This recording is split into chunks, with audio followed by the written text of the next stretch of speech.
On July 7th, Texas Republican Governor Greg Abbott took executive action to apply state police forces to what he describes as an invasion of people crossing the border from Mexico.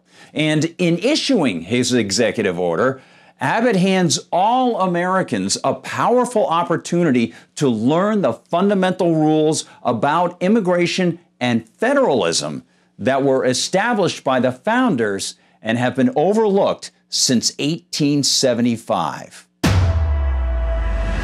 Hi everyone, I'm Gardner Goldsmith for MRCTV, and this is a fascinating and immediately important story, in my opinion. Here's what it's all about. Governor Abbott's argument lays out a number of claims about what his administration and others describe as a crisis of illegal immigrants crossing into Texas, mostly from Mexico. And he cites this influx as a source of violent criminal danger, drug trafficking, and potential disease, starting in part with this, quote, I, Greg Abbott, governor of Texas, issued a disaster proclamation on May 31st, 2021, which has been amended and renewed in each subsequent month, effective through today, certifying under Section 418.014 of the Texas Government Code that the surge of individuals unlawfully crossing the Texas-Mexico border posed an ongoing and imminent threat of disaster for a number of Texas counties and for all state agencies affected by this disaster. End quote. The Abbott administration's sense of crisis in this is clear, and Abbott notes that he, quote, deployed thousands of brave men and women from the Texas National Guard and the Texas Department of Public Safety to secure the border, to enforce the laws of Texas, and to prevent, detect, and interdict transnational criminal behavior. End quote. That and the recent discovery of 53 corpses inside an immigrant smuggler's coyote, well, they're all part of Abbott's argument for action. Coming 48 hours after 5 Texas communities declared the border crossings an invasion and called on Abbott to use his powers as spelled out by the state constitution to respond. In his executive order, Abbott adds this, quote, in the Texas Disaster Act of 1975, the legislature charged the governor with the responsibility for meeting the dangers of the state and people presented by disasters under Section 418.011 of the Texas Government Code, and expressly authorized the governor to issue executive orders having the force and effect of law. Of course, many who are focused on liberty in addition to federalism likely are aware that many of the terms in what I just mentioned are ambiguous and they're quite vulnerable to misuse. The word disaster in itself is a logical red flag to anyone who believes in individual rights and the core of the common law to ensure due process and protect against state or political persecution. But what about the federalism issue here?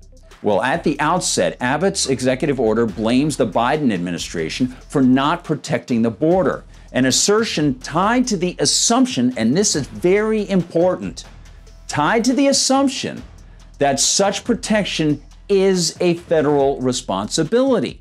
Quote, whereas securing the international border is the federal government's responsibility, but President Biden has refused to enforce the immigration laws enacted by Congress, including statutes mandating detention of certain immigrants who have claimed asylum or committed a crime, ... Let's stop right there. That triggers our moment to learn. As far as federalism and the U.S. Constitution are concerned, Abbott and his team are incorrect in their claim that immigration is a federal responsibility. But Abbott is correct constitutionally to act on a state level to handle the border. In other words, his state-based actions are consistent with a strict, clear reading of the U.S. and Texas constitutions. As I've noted for MRCTV over the past few years, as I've discussed with students and written in my 2007 book, Live Free or Die, the words immigration and immigrant do not appear in the U.S. Constitution. Many Americans conflate the power in Article 1, Section 8, granting the Congress the ability to create a rule of naturalization, with the power to create a rule over immigration. Naturalization is, of course, how visitors become American citizens, not whether visitors can be on the soil of any U.S. state. The only passage of the Constitution from which one might infer a link to immigration is in Article 1, Section 9, which reads in part, quote, "The migration or importation of such persons as any of the states now existing shall think proper to admit shall not be prohibited by the Congress prior to the year 1808. This provision tells readers that prior to 1808, Congress could not write laws regarding the migration into any of the original 13 states from outside the U.S. or from other states in the Union. And this is very important. The wording pertained to slave importation and meant that unless the Constitution were amended, Congress didn't have jurisdiction over importation of slaves into the original states until after 1808, and that it had no power to control the importation of slaves into any new state. And this was reflected in policy. Shortly after, as the Missouri Compromise was achieved and the Constitution adopted, the Compromise codified the process for admission of states from the territories of the Louisiana Purchase. The new Northern Free States and the new Southern Slave States would alternate admission, keeping what many politicians believed would be a balance between slave and free states for representation in Congress. If the federal government could block importation of slaves into states beyond the original 13, which we'll talk about the horrible practice of slavery some other time perhaps, if they could do that, then there would be no need for the Missouri Compromise, because Congress could block the importation of slaves into those new so-called slave states, making them de facto or de jure free states, and shifting even more population-based representative power to the North. See? The founders understood that immigration was not a federal purview. Thomas Jefferson said so himself in his 1798 Kentucky Resolution No. 4, which was a slap at the Alien Act pushed by then-President John Adams. And I'll read it. Quote, 4. Resolved that alien friends are under the jurisdiction and protection of the laws of the state wherein they are, that no power over them has been delegated to the United States, nor prohibited to the individual states distinct from their power over citizens, and it being true as a general principle and one of the amendments to the Constitution, having also declared that the powers not delegated to the United States by the Constitution, nor prohibited by it to the states, are reserved to the states respectively or to the people. The Act of the Congress of the United States passed on the 22nd day of June, 1798, entitled An Act Concerning Aliens, which assumes power over alien friends not delegated by the Constitution, is not law, but is altogether void and of no force. End quote. Heck, Texas's state constitution, adopted in 1869, included an article establishing a Bureau of Immigration in it. If the people of Texas believed Congress had the power to control immigration, why would they bother creating their own Bureau of Immigration? And the answer is that Congress didn't have such an enumerated power, and the only reason contemporary Americans fight over what the feds should do at the border is because of an 1875 Supreme Court ruling in the case of Chi-Lung v. Freeman, which was a challenge to a California statute imposing a charge on boat owners who were facilitating ingress of Chinese women, who were seen as likely prostitutes by the politicians.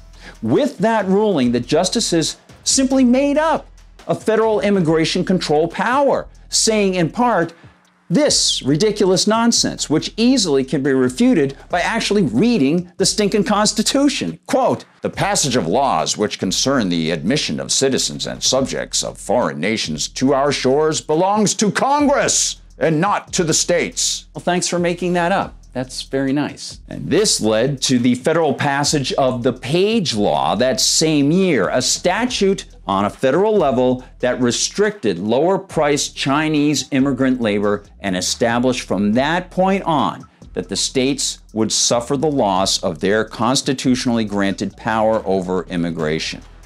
A little bit of history for you.